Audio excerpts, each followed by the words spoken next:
Muhammad sallallahu alaihi wasallam, aku bersumpah demi semua kebahagiaan dan kenikmatan yang engkau pernah raih seperti merasakan kenikmatan cahaya Tuhan.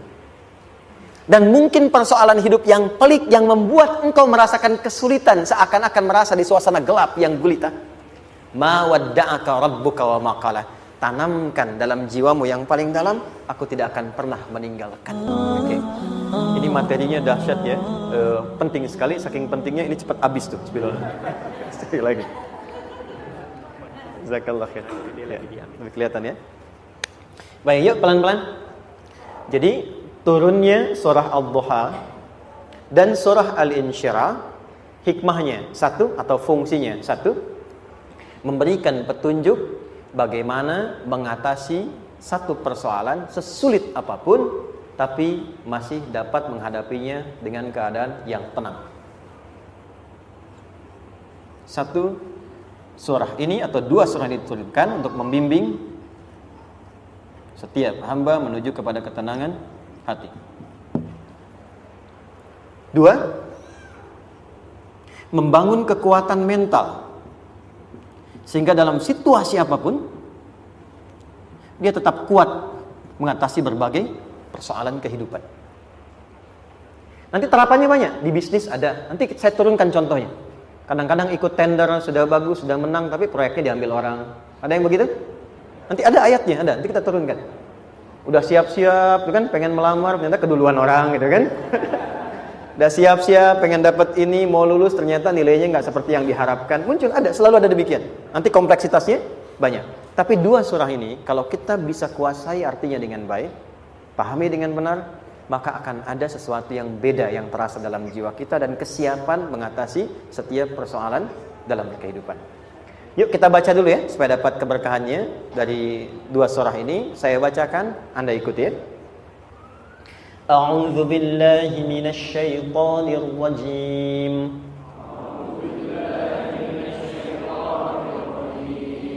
Bismillahirrahmanirrahim.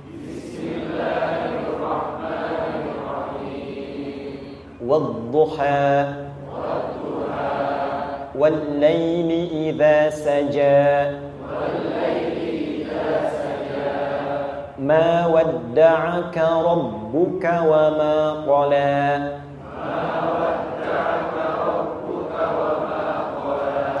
ما ودعك ربك وما قلى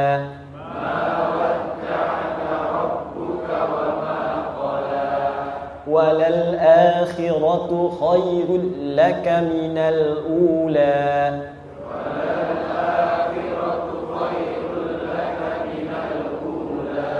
ولسوف يعطيك ربك فترضى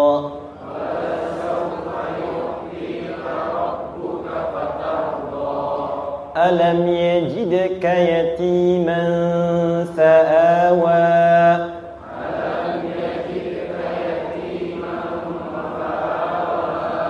ووجدك ضالا فهدى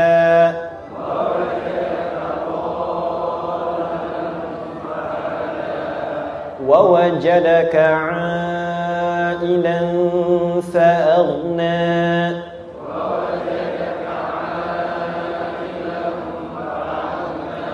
فأما اليتيم فلا تقهر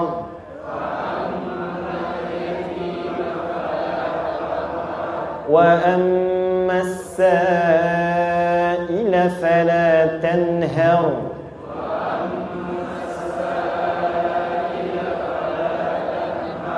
وأما بنعمة ربك فحدث.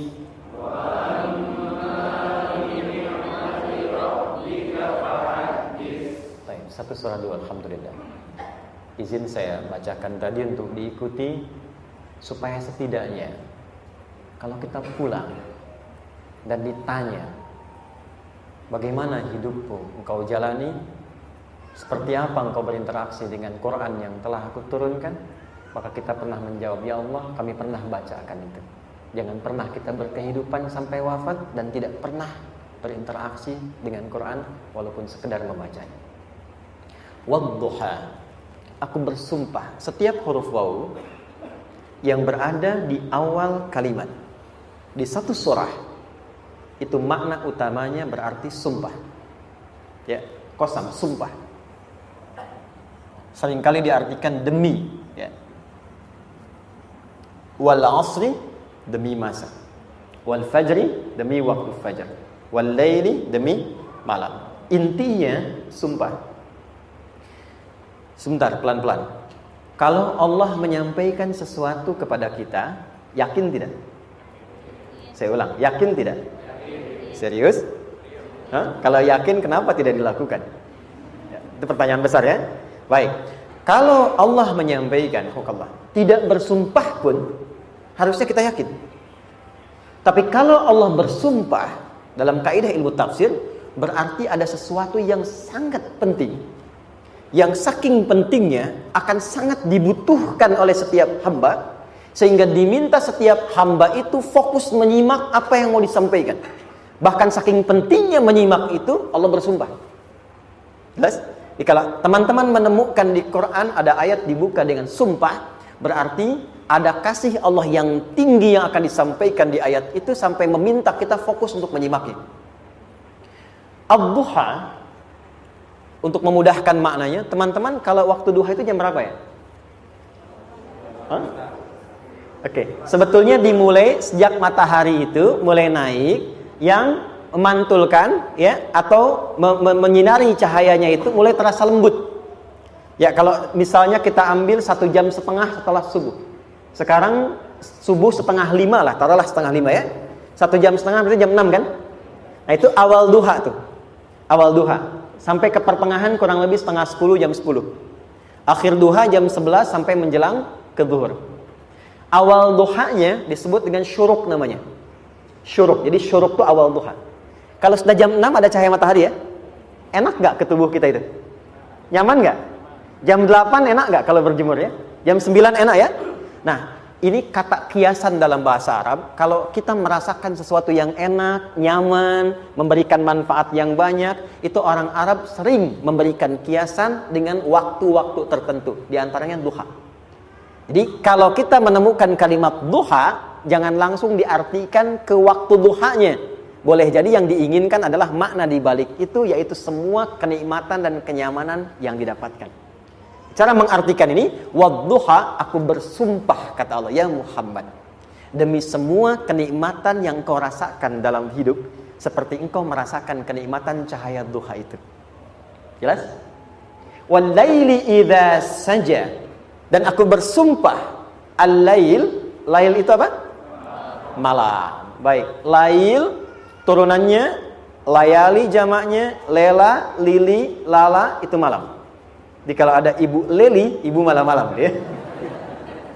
Lail. Oke. Lail itu malam. Malam gelap nggak? Gelap. Tapi kalau gelapnya gulita, tidak ada cahayanya, gelap betul gitu. Gelap ya. Misalnya sedang kita dapati misalnya satu momentum padam lampu, padam semua, dan pas gerhana misalnya gelap sekali. Nah, itu bahasa Arabnya disebut dengan saja namanya. Ya, saja.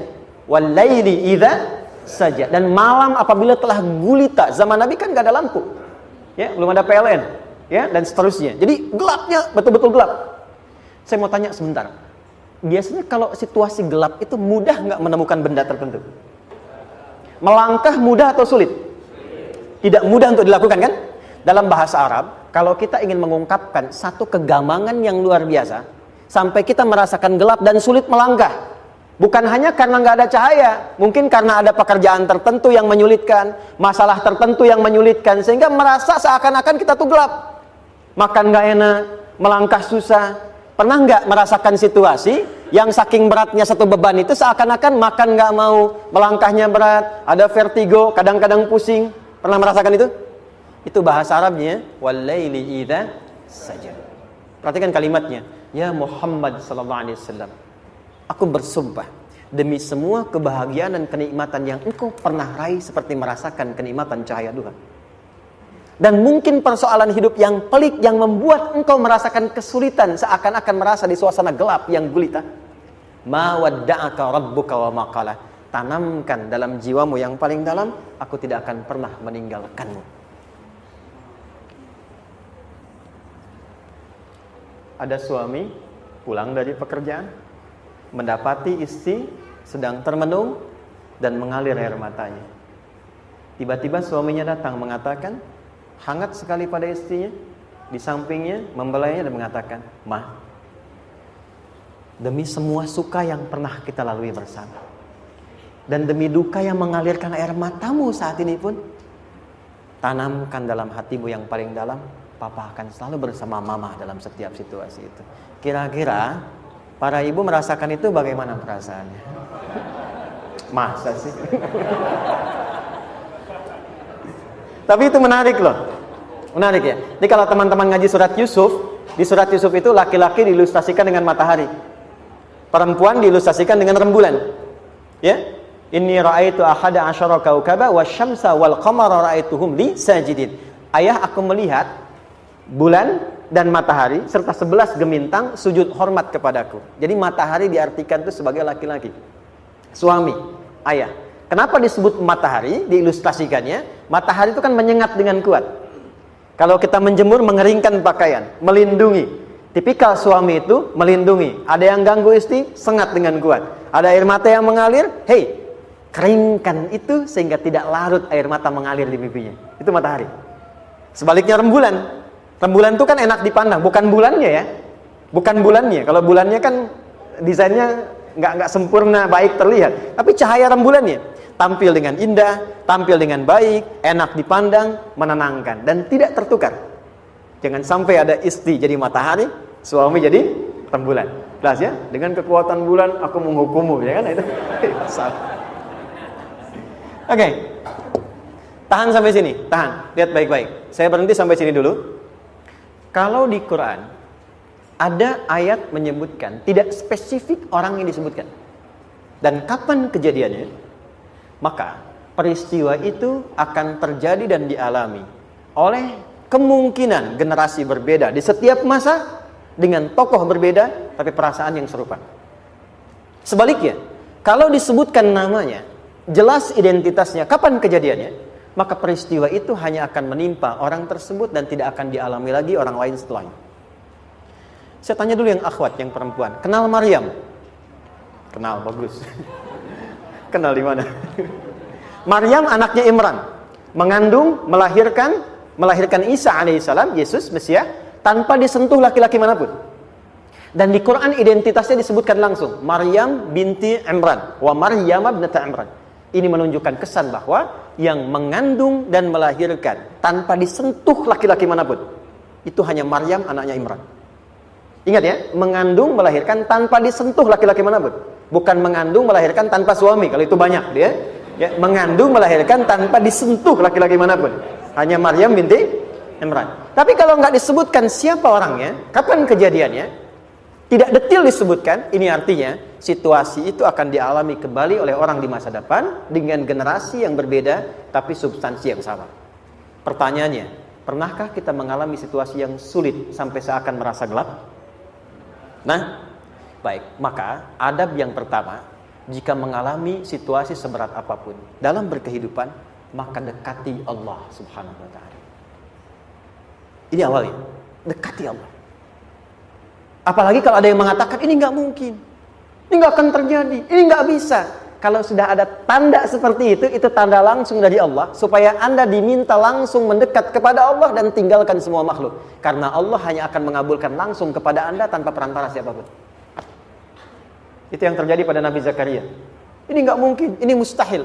Maka beliau langsung memohon kepada Allah dan langsung menyebutkan, ya Allah, saya minta darimu saja, tidak dari yang lain. Maka dikabulkan seketika. Jadi yang pertama, jika punya kesulitan sebesar apapun, seberat apapun, cepat dekati Allah. Maka di situ akan dijawab langsung oleh Allah, ma wadda'aka rabbuka wa ma qala. Hambaku, sepanjang engkau mendekat kepadaku, maka yakinkan dalam dirimu, situasi apapun yang kau rasakan, aku tidak akan pernah meninggalkanmu. Sudah? Satu? Paham sampai sini? Oke. Pelan-pelan ya. Saya belum bicara caranya. Saya baru bicara di awal motivasinya, dekati Allah dulu, nanti caranya didetilkan di surah Al-Insyirah. Teruskan. Ma wadda'aka rabbuka wa ma qala. Walal akhiratu khairul laka minal. Perhatikan. Hei, seberat-berat bebanmu saat ini, ingat, satu saat akan tuntas. Dan ini pun ujian. Kalau sudah meninggal, gak ada ujian lagi.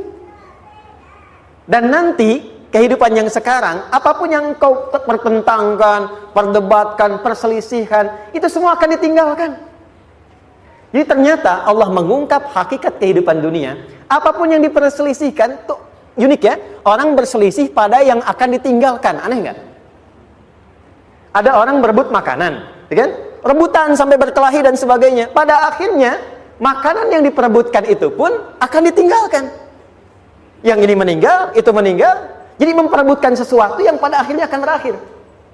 Kata Allah, Allah sampaikan, jika Anda mengalami situasi, sesuatu yang mungkin membuat berat, tanamkan pada jiwa kita, hei, yang aku kejar-kejar ini, boleh jadi aku akan tinggalkan juga.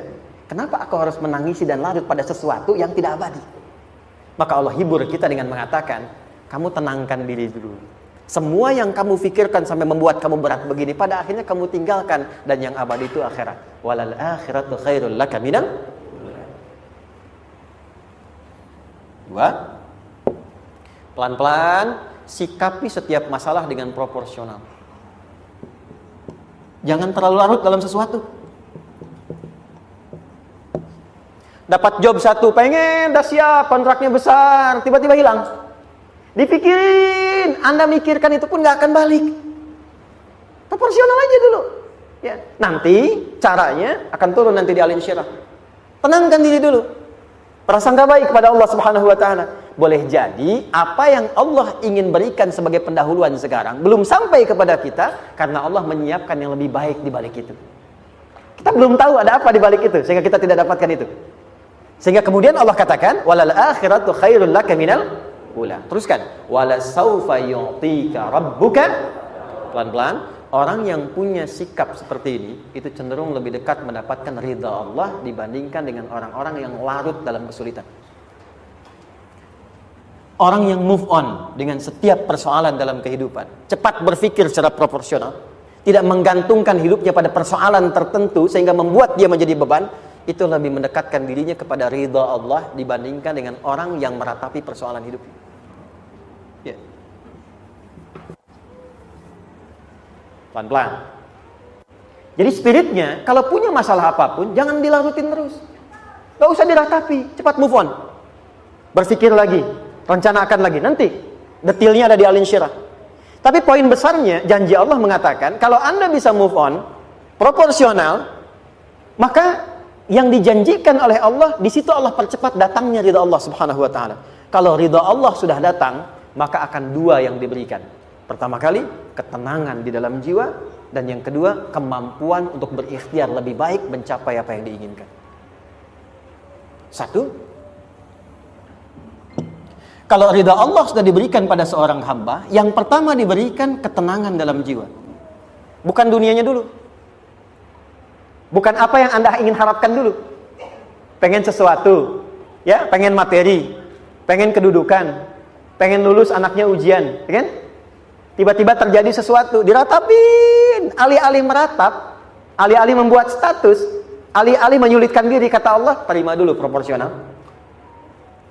Setelah itu dekatkan diri kepada Allah, turun ridha Allah, begitu turun yang pertama diberikan ketenangan kepada hati. Tenang dulu. Kalau sudah tenang, nanti dibimbing menyelesaikan apa yang sedang dihadapi itu. Itu poin yang ketiga. Pelan-pelan. 4. Kita masuk ke detail sekarang. Perhatikan baik-baik. Ini yang paling menarik. Alam yajidka yatiman fa'awa. Muhammad SAW, bukankah dulu engkau yatim? Punya banyak masalah? Aku selesaikan juga.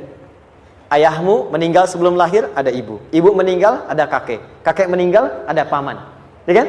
Ada teman yang menemani Sayyidah Khadijah. Teman yang setia. Semua kebutuhan tersedia. Artinya apa? Perhatikan baik-baik. Kalau Anda punya masalah sekarang, jangan sampai melupakan yang dulu-dulu pun pernah tuntas Allah selesaikan. Jadi kalau sekarang sedang punya persoalan, jangan sampai satu masalah ini membuat Anda kehilangan harapan dan kehidupan. Sementara Anda sadar, dulu pun banyak masalah kok selesai juga. Kenapa dengan yang satu ini kita harus jatuh? Sekarang usia berapa? 20, 30, 40, 50. Sekarang usia 50 tahun, ada masalah, baru 5 menit datang sudah merasa jatuh. Yang 50 tahun ke belakang yang banyak selesai itu kita nilai atau tidak? Maka kata Allah, seperti yang dulu pernah aku selesaikan ribuan masalah itu, yang sekarang pun mudah aku tuntaskan. Jelas?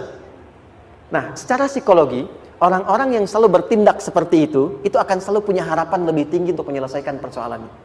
Jadi kalau sedang punya masalah, pikirkan yang dulu juga selesai, masa yang sekarang nggak selesai. Itu prinsipnya. Secara psikologis demikian. Jelas ya? Oke. Wa wajadaka dhallan fahada. Muhammad, dulu engkau pernah mengalami melihat masyarakat banyak berbuat yang tidak baik, aku berikan petunjuk. Kuncinya fahada di situ. Orang yang punya motivasi kuat dan keyakinan untuk bisa menyelesaikan persoalannya, maka dia akan lebih cepat mendapatkan petunjuk Allah untuk mendapatkan solusi terbaik. Ada sini. Saya agak cepat ya, mohon izin. Wa wajadaka 'ailan fa'aghna. Bahkan, maaf, bukan sekedar selesai. Kalau perlu saya bikin kaya, kata Allah. Aghna itu kalau ilmunya luas. Kalau harta, hartanya banyak. Kalau kedudukan, kedudukannya tinggi. Hei, engkau yang sedang mengejar kedudukan, aku tahan sebentar karena ada yang gak bagus untukmu di sini.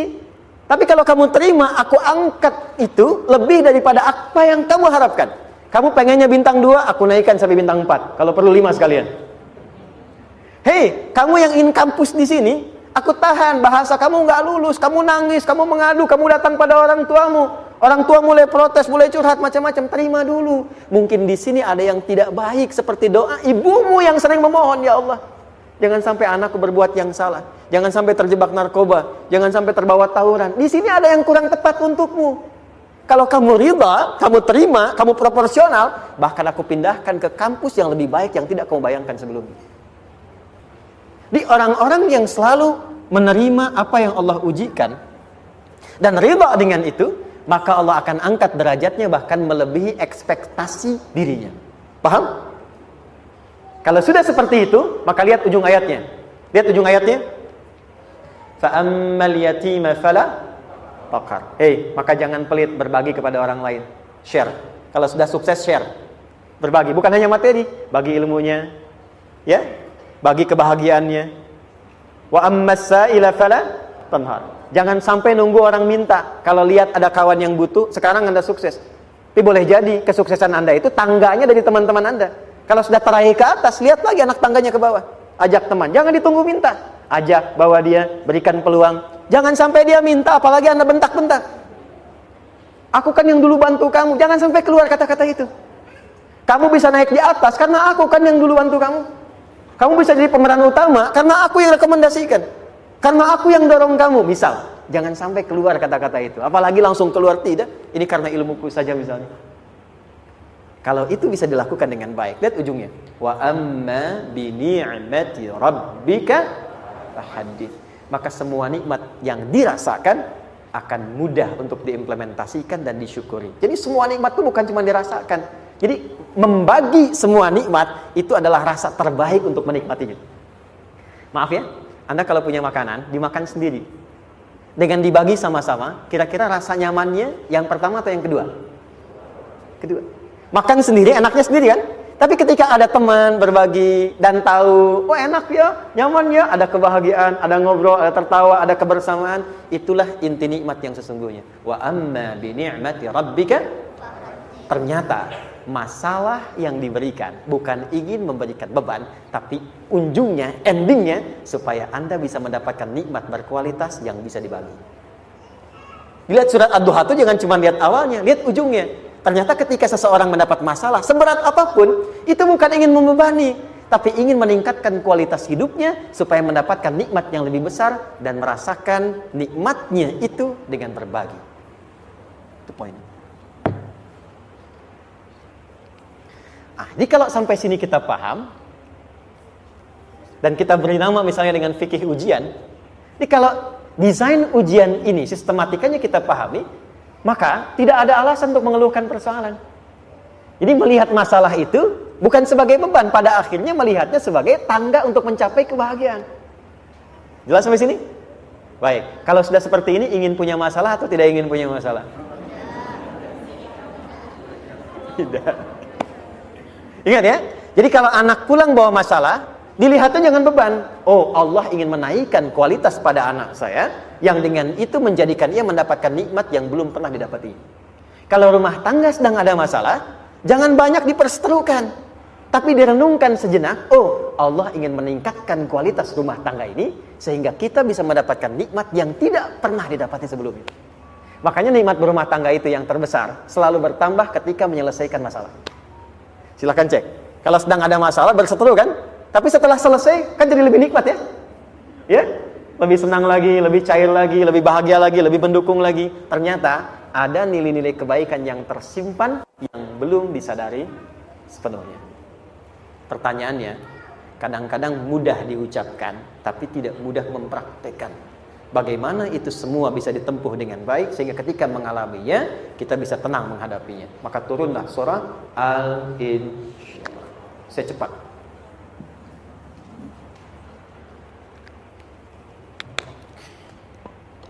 Teman-teman, ini apa? Kelas ya? Baik, pelan-pelan sedikit. Kira-kira volumenya besar kecil? Kecil ya? Baik. Kalau saya bandingkan dengan gayung, volumenya besar mana? Gayung ya? Baik. Kalau ini saya perlebar, sehingga bisa memasukkan apapun ke dalamnya, itu bahasa Arabnya disebut dengan insyirah namanya. Jelas? Meluaskan sesuatu sehingga terlihat lapang, sehingga memudahkan setiap hal masuk ke dalamnya. Itu insyirah namanya. Surah ini diberi nama dengan surah Al-Insyirah, yang berarti sesuatu yang lapang, yang tenang, yang nyaman. Yang diharapkan dengan keadaan hati yang lapang, nyaman, tenang itu, segala persoalan yang dihadapi dalam kehidupan akan mudah diterima dan tidak berdampak besar dalam menyikapinya. Maka bagaimana kemudian Allah memberikan turunan-turunan petunjuk supaya apa yang diharapkan ini bisa tercapai? Satu, izin mengilustrasikan. Saya kasih cerita sebentar. Ada seorang anak muda, kisah ini sangat viral, hampir setiap kita bisa mendapatinya. Datang kepada seorang kakek tua di sisi danau yang jernih sekali airnya. Dia berkeluh kesah tentang persoalannya. Dia katakan, saya punya masalah begini. Berat sekali terasanya. Kakek itu kemudian permisi, dia hanya membawa 2 genggam garam.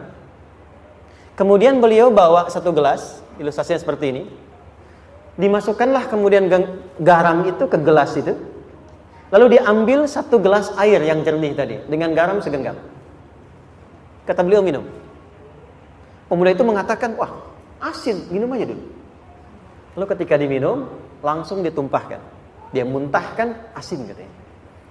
Lalu setelah itu kakek yang tadi melepaskan segenggam sisanya, dilempar ke danau tadi yang luas. Lalu diambil lagi dengan gelas yang sama. Sekarang minum. Bagaimana rasanya? Segar, enak, nyaman. Itulah hatimu. Kalau hatimu sempit sesempit gelas ini, maka masalah sekecil apapun akan selalu menghadirkan kesulitan seperti engkau menelan garam tadi. Tapi kalau hatimu luas, sebesar apapun masalah, tidak akan pernah berdampak pada dirimu kecuali engkau mampu menyusun rencana untuk mengatasinya. Kelapangan hati yang membuat diri kita mampu menerima persoalan apapun, itu yang disebut dengan insyirah. Makanya dulu tahun 90-an ada sinetron Hati Seluas Samudra gitu ya. Saya pernah tahu itu. Sama anaknya diapa-apain juga, masih aja ya menerima gitu. Dulu siapa ya? Jeremy Thomas dan lain-lain ya. Saya kira ada itu. Ya, saya kira itu ya. Saya pernah lihat sejenak ya. Saya jarang-jarang nonton itu. Pernah lihat aja. Saya senang riset. Jadi kalau riset itu ada riset dakwah, ada riset materi. Saya teman-teman yang musik gitu ya. Saya tidak terlalu dekat dengan musik karena saya di Quran gitu. Tapi untuk mengetahui hukum musik itu bagaimana, saya riset. Sampai ke notasi saya tahu. C, D, F, G, A, B, C, G, A, B, C, D, F, G, D, F, G, A, B, C, D, A, B, C, D, F, G, A, F, G, A, B, C, D, E, B, C, D, E, F, G, A, B, F, G, A, B, C, D, A, F, G, A, B, G, A, B, C, gitu kan ya? Ya, tapi kalau diminta piano, gitar, ini saya nggak bisa. Ya, tapi untuk menentukan hukum, nah kita bisa paham gitu. Misalnya boleh nggak baca Quran pakai langgam Jawa gitu kan? Nah hukumnya apa? Nanti dari teori itu muncul. Ya, paham ya? Nah, oke, balik sini. Perhatikan baik-baik. Satu, saya agak cepat. Ini ditafsir langsung turun Al-Insyirah. Yang pertama, alam nashrah laka sadrak wa wada'na anka wizrak alladzi anqadha dhahrak. Tahan sampai sini dulu, 3 ayat. Saya mulai dari ayat kedua dan ketiga. Perhatikan baik-baik. Wa wada'na anka wizrak alladzi anqadha dhahrak. Artinya apa? Artinya satu beban yang diletakkan di pundak yang berpengaruh kepada semua bagian tubuh. Kita pernah melakukan atau melihat yang angkat beban ya? Beban kan semakin berat diangkat, semakin terasa ke bagian-bagian tubuh ya, ke semuanya. Nah, itu namanya wizrak alladzi anqadha dhahrak. Beban yang dipikul yang berat sekali sampai semua merasa. Makanya jadi satu ungkapan dengan mengatakan dia sedang memikul beban yang sangat berat. Sampai kepalanya pusing, tidur nggak nyaman, miring kanan, miring kiri. Itu namanya ya alladzi anqadha dhahrak. Satu. Saya percepat, akan ada satu masa dalam hidup setiap hamba merasakan satu persoalan yang seakan-akan beban berat yang dipikul sampai merasa kesulitan dari ujung kepala sampai ujung kaki. Siapapun itu.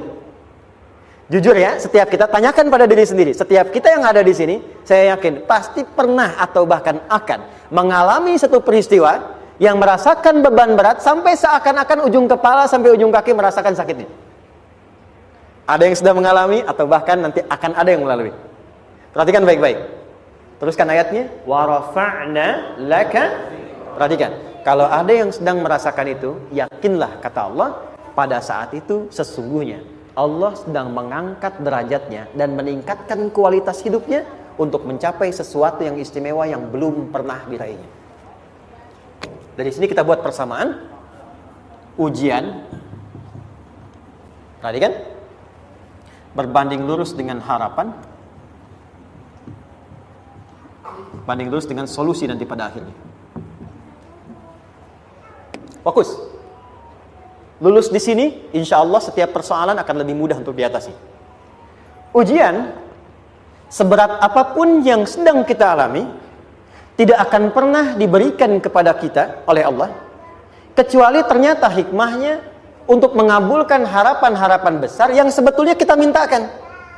Jujur ya, setiap kita kan sering punya permohonan ya, sering berdoa ya, ya Allah minta ini, minta itu, minta ini, minta itu, gitu kan? Nah, cara Allah mengabulkan harapan kita itu, yang pertama, jalurnya lewat ujian. Karena semua kesuksesan itu, desain dasarnya adalah melewati ujian. Coba, anak-anak kita yang sedang sekolah itu, apa mungkin diwisuda dengan penuh kebahagiaan kalau nggak mengalami ujian? Lewat ujian dulu kan? Dia belajar dulu, ujian dulu, ngatasin soal dulu, lulus, baru wisuda. Apakah mungkin akan dapat IPK 4 yang diharapkan kalau tidak mengalami ujian? Belajar dulu, ya kan? Ada waktu, sempat dia bangun malam, siang, dan seterusnya belajar, keringat dan sebagainya, baru bahagia kan? Dan ternyata belajar itu untuk diwisuda.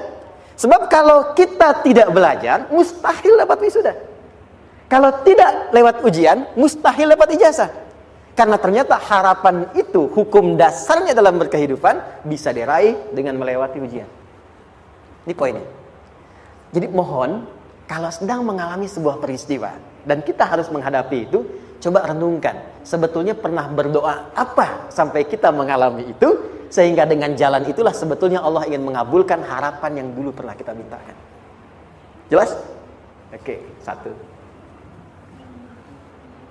Yuk turunkan rumus ya pelan-pelan. Quran surah kedua ayat 286. Ini kesini dulu baru nanti kita balik lagi. 2 Al-Baqarah ayat 286. La yukallifullahu nafsan illa usaha. Tahan sampai sini. Lihat baik-baik. Hukum yang pertama. Hukum pertama. Allah tidak mungkin menguji seorang hamba di luar batas kemampuannya. Jadi kaidah yang pertama tadi, kalau kita sedang diuji, sebetulnya ada harapan dan doa yang pernah kita mohonkan dan Allah ingin mengabulkan itu, jalan pertama ialah ujian. Tapi adilnya Allah, tidak akan pernah kita diuji kecuali sesuai dengan kemampuan kita. Jadi kalau nggak mampu, nggak mungkin diberikan ujian. Ingat ya, kalau tidak mampu, tidak mungkin diberikan ujian. Artinya harapan yang kita mohonkan pun akan sesuai dengan kemampuan kita. Jadi kalau kita minta sesuatu nggak mungkin bisa menggunakannya, nggak akan dikasih. Nah, balik ke sini untuk memberikan ketenangan kepada hati kita. Kalau sedang menerima persoalan, setelah kita mengatakan, oh ini mungkin ada harapan yang ingin saya dapatkan, jalannya lewat sini. Untuk memberikan ketenangan kepada hati, begitu persoalannya tiba, langsung katakan pada diri kita, saya pasti bisa menjalaninya. Mustahil saya diuji kalau nggak mampu menjalaninya. Itu bahasa singkatnya. Ingat ya, kalau ingin mudah menyelesaikan persoalan, kata Quran, setiap ada ujian, langsung katakan pada hati kita, insya Allah bisa. Nggak mungkin saya diuji kalau saya nggak sanggup. Jelas? Dan tanamkan itu pada hati yang paling dalam. Ini nggak mudah. Kalau cuma disimpan di pikiran, jadi beban. Tapi kalau Anda tanamkan dalam hati, seberat apapun masalahnya, pasti saya sanggup, pasti saya bisa. Pernah lihat dulu ada acara 90-an Benteng Hattori? Oke? Benteng Takeshi ya? Takeshi ya, gitu kan? Artinya kan bisa jawab ya. Kita tahu Ninja Hattori mendaki gunung, lewati lembah ya tahu ya. Songgoku, Songgohan, apa? Saya tahu itu. Songgoku, Kamehameha, Piccolo itu yang nulisnya Suzuki Watanabe, saya tahu itu. Benteng Hattori, balik lagi ya. Benteng Takeshi ya. Puncaknya kan main pakai itu kan, pakai tank ya dan sebagainya. Tapi pernah ingat gak satu episodenya itu? Begitu akan bertarung, kan selalu ada motivator di sampingnya itu mengatakan, ayo kamu bisa, gitu kan? Wah, namanya. Dia nggak ngaji Quran tuh, kita punya ayatnya. Pernah nggak? Buka lagi ya dulu ya. Oke. Korea, kenapa bisa nyusul Jepang? Salah satunya, waktu Jepang itu maju, setiap di Korea itu ditanamkan dari mulai anak-anak TK-nya. Kita harus lebih daripada Jepang. Sejak anak-anaknya TK. Itu ditanamkan betul. Kita bisa, kita dari TK. Sehingga ketika di sana bikin Honda, sini Hyundai. Hyundai kan dibacanya Hyundai. Kan? Sana Honda, sini Hyundai gitu. Di apapun yang dibuat Jepang, Korea harus lebih unggul. Itu ditanamkan dari awal. Bisa. Kita itu sekarang punya ayatnya. Jadi kalau sedang punya masalah seberat apapun, katakan pada diri kita, insya Allah bisa. Gak mungkin diuji kalau nggak sanggup. Bisa insya Allah. Bisa. Kenapa mah? Bisa. Jelas? Oke. Sudah di situ teruskan. Lanjutkan. Warafa'na laka dzikra. Teruskan. Fa inna ma'al usri. Nah, ini poin terbesarnya. Fa inna ma'al usri yusra. Fa huruf yang menunjukkan sesuatu berlangsung dengan cepat. Inna di ilmu nahwunya berbunyi begini, di gramatikal bahasa Arab. Harfun nasbin wa taukidin. Tansibul isma wa tarfa'ul khabara. Mabniyun 'alal fathi la mahalla lahu min al-i'rab. Paham? Tidak. Inna huruf yang digunakan untuk menguatkan informasi agar ditancapkan ke dalam hati sekuat-kuatnya dan jangan pernah ragu. Jadi kalau orang Arab itu nancapkan tongkat begini dan kuat, tidak goyah, itu nasab namanya. Nasabar rajul asahu fil ardi. Inna ini harfun nasab. Jadi kalau ada di Quran dibuka informasinya dengan inna, maksudnya begini, hei, tancapkan informasi dalam hatimu dengan kuat, jangan pernah ragu. Yakinkan pada dirimu. Apa yang harus diyakinkan? Ma'al usri yusra. Inna ma'al usri yusra. Usrun sama dengan yusrun. Lari ke sini. Oke. Apa artinya usrun? Sulit. Oke. Sulit itu ada dua. Ada sa'bun, ada usrun. Kalau kesulitan yang relatif, kata si A sulit, si B mudah, itu sa'bun namanya. Contoh, kata si fulan, bahasa Jepang susah. Padahal kata yang lain tidak. Saya ke Jepang, anak-anak kecil begini bisa bahasa Jepang gitu kan. Bagi mereka mudah gitu ya. Saking mudahnya gitu. Watashiwa gitu. Anak-anak kecil, bagi mereka mudah, bagi kita belum tentu. Itu sa'bun. Innal lughatal yabaniyah sa'bah. Relatif. Tapi kalau kesulitan yang sifatnya mutlak, semua orang mengatakan sulit. Maaf, bawa mobil, sulit atau mudah? Bukan mengendarai ya, bawa mobil, bawa. Sulit ya? Sulit ya? Baik, sepakat sulit semuanya. Nah, itu dalam bahasa Arab dikenal dengan usrun. Kesulitan yang semua sepakat bahwa itu susah. Sulit, semua sepakat. Dan ketika ada orang bicara, aku sedang punya masalah begini. Semua mengatakan, wah itu nggak mudah, itu nggak mudah. Itu usrun namanya. Lawannya, kemudahan yang relatif disebut sahlun. Tapi kemudahan yang semua sepakat bahwa itu mudah, itu yusrun namanya. Mengangkat spidol, semua mengatakan mudah, ringan. Itu yusrun namanya. Perhatikan, Allah tidak memasangkan sa'bun dengan sahlun, tapi memasangkan usrun dengan yusrun. Orang-orang yang punya keyakinan kuat, setiap persoalan itu akan selesai. Dan dia mengatakan pada dirinya, aku bisa melewatinya. Maka, perhatikan kalimatnya kata Quran, inna ma'al usri yusran. Sesulit apapun masalah yang sedang dia alami, maka Allah akan datangkan solusi semudah-mudahnya yang bisa dia nikmati.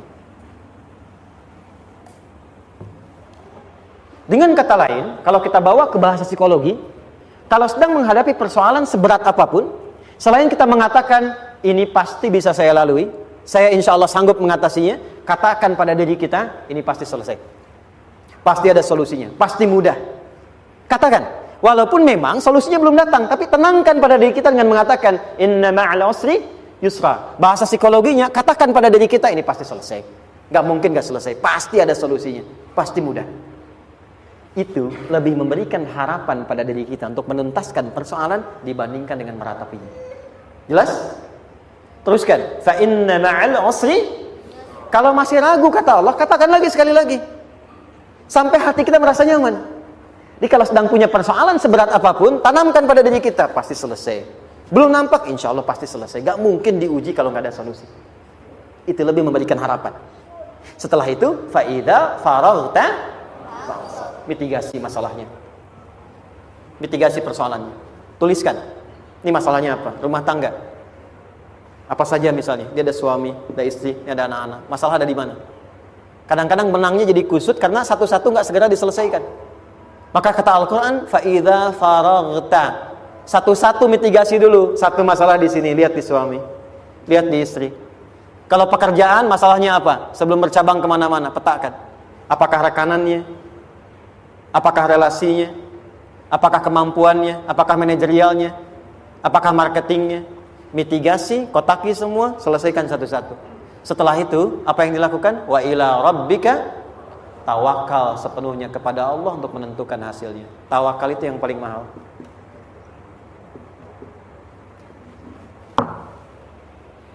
Anda kalau nggak punya kepasrahan, stres. Karena selalu memikirkan apa yang mau dikerjakan dan selalu orientasi pada hasil. Kita punya tawakal. Kalau kita mampu menyerahkan sesuatu, gini, di sini ada orang yang paling jago misalnya main basket. Ada pertandingan basket. Begitu dibuka, udah tim musyawarah serahkan aja pada si fulan. Kan? Dia yang paling jago, dia. Bukankah dengan menyerahkan itu bukan hanya kita berikan sebuah tugas, ya kan? Tapi dengan itu ada kelapangan tersendiri kan? Yakinlah sukses, ini paling hebat. Pernah ada perasaan gitu? Sekarang, siapa yang paling mampu menguasai? Siapa yang paling hebat menyelesaikan segala hal? Siapa yang punya segalanya? Bukankah Allah? Orang-orang yang punya tingkat tawakal yang tinggi, maka satu, dia akan lebih stabil keadaan mentalnya dan tidak akan pernah gelisah dengan kekecewaan. Gak ada kecewa.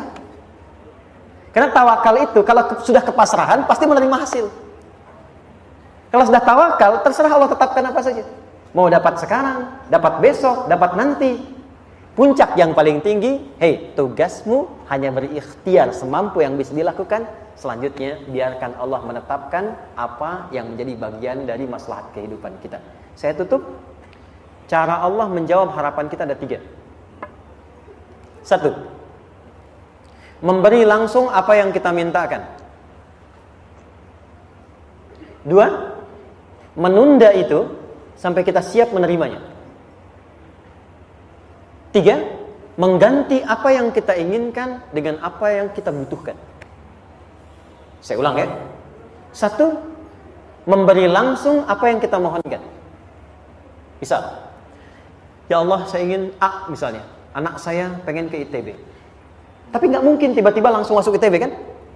Pasti lewat ini dulu kan? Ada ujian dulu, ikut tes, dan seterusnya diterima, sesuai. 2, kadang menunda sesuatu sampai dia sanggup menjalaninya. Anda punya anak usia 5 tahun, pengen diberikan motor. Anda mampu untuk memberi motor, dikasih nggak? Tidak. Sampai dia sanggup mengendarai motor, baru Anda berikan. Terkadang ada yang kita minta sekarang, tidak didapati sekarang.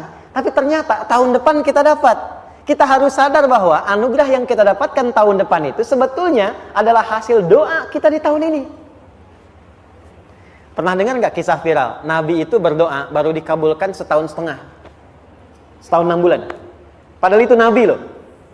Kiblat pertama kita kemana? Palestina kan? Baitul Maqdis kan? Nabi berdoa, mohon terus nengok ke langit. Al-Baqarah 144, minta. Jawabannya turun setelah setahun setengah. Setahun 6 bulan. Ada yang mengatakan di tafsir setahun 8 bulan. Baru dikabulkan setelah setahun setengah. Padahal kurang soleh apa Nabi? Nabinya siap, mungkin umatnya yang belum siap. Nabinya siap, tapi ada tantangan di masyarakat yang tidak mudah, yang mungkin bisa meruntuhkan dakwah. Baru dikabulkan setahun setengah. Ketika semua umatnya sudah bisa siap menerima itu. Boleh jadi apa yang diminta orang tua sekarang, terkabulnya mungkin belasan puluhan tahun pada anaknya yang nomor sekian. Tahu Imam Syafi'i? Imam Syafi'i itu kan nama aslinya Muhammad. Bapaknya Idris, kakek yang ke atas yang ketiga namanya Syafi'i. Kenapa disebut Imam Syafi'i? Dinisbatkan pada kakek yang ke atasnya. Ternyata kakeknya ini seorang ulama besar, saleh, memohon kepada Allah, setiap di keturunannya ada yang bisa menggantikan lebih soleh, lebih baik lagi. Ternyata yang didapatkan bukan dari anaknya, tapi generasi keturunan yang kesekian. Anda belum sekarang bisa hafal Quran. Misalnya, Anda bermohon, berdoa, boleh jadi yang hafal, mungkin bukan di anak, bisa di cucu, bisa di bagian keluarga yang lain. Maka, terkadang tawakal itu tidak hanya memberikan hasil yang cepat, tapi memberikan keindahan yang terasa tertunda, tapi melengkapi kebahagiaan yang dirasakan. Penutupnya, boleh jadi minta ke ITB, diterimanya di Unpad. Minta motor, dapatnya mobil. Kalau itu senang, luar biasa. Minta mobil, dapatnya motor, gitu kan? Ternyata kadang-kadang bisanya yang terakhir. Saya tutup, Allah mengabulkan apa yang kita butuhkan, bukan apa yang kita inginkan.